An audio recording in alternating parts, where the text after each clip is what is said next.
umaga. Ako nga pala si Ace Labaw, taga Antipolo. Binabati ko si Don Robert, yung nag-recommenda sa akin dito kay Sermon. Good, Don Robert. Yeah. Sa mga gustong mag-add ng code 3, PM nyo lang Sermon. Gusto na gusto dito. Salamat sir, sige po. So ayan po si Sir Ace. Ito si Sir Ace, mag-additional to ng code 3. So yun nga po, ang code 3 natin ngayon is may dalawang code na. So once na mag-additional code ka, is requirements po sa L2 is yung PDC certificate. Kaya napapunta dito sa akin si Sir Ace. So ang nag-recommend sa akin para makapunta si Sir is si Sir Robert. Shout out sa iyo Sir Robert, maraming salamat. Yan. So sa code 3 po natin, meron tayong dalawang code. So yung C at saka D. Yung C po ay para sa straight track at yung D ay para sa bus. So ang ida-drive kasi ni Sir is magda-drive daw siya ng 6 wheel din. Tulad nito more than 3.5 na po. So kailangan niya ng code C. So sa code D naman, yung magda-drive ng bus, yun po yung kailangan yung code D. Yan. So make sure po na ang lisensya natin ay 4 years ng professional. Tulad nito ni Sir is more than 4 years na siya. So qualified na po siya. So mag-PM lang po sa aking Facebook page, TikTok, and YouTube. Makikita nyo po yun.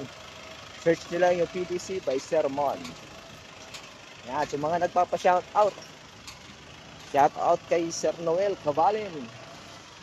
O shoutout din kay Sir Jerwin kahapon. Nag-training dito ng trailer. Galing Cebu pa yun. Pumunta dito. Maraming salamat Sir. O kay Sir Eric Labrador, salamat Sir. Congrats po sa inyo Sir. At nakakuha na siya ng code 8 niya. So dalawang parking ang gagawin nito ni Sir. Sabi ko nga sa kanya, dahan-dahan lang basta sigurado. Yan. So sa mga gustong mag-training ng 8 or 3, mag-PM lang po.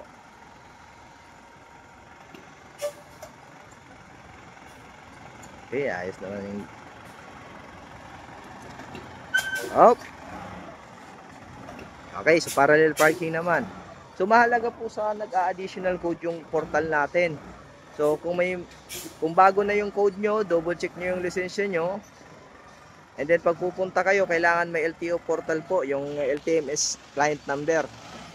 Importante po yun sa atin dahil doon tayo nagli-link para magkaroon ng certificate.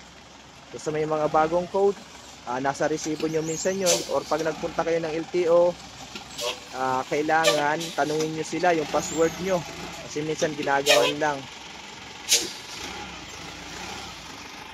Okay, ayan, so papasok na si Sir ng parking.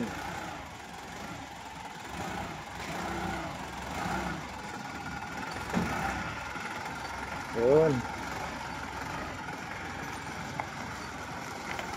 So pa-share po pala ng ating mga video para madami pa po tayong matulungan na gustong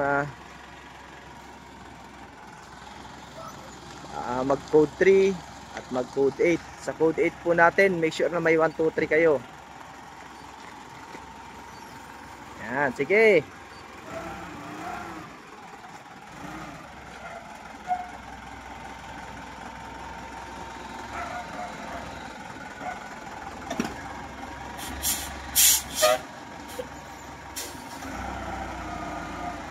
Yun, ayos. Up, break. Yun, okay. Yan, tingin. Maraming salamat po. Don't forget, Sermon, PDC. Salamat sir. So yun po, yung mga gustong mag-additional code 3 at code 8, mag-PM lang po. Maraming salamat po and God bless po sa inyo lahat.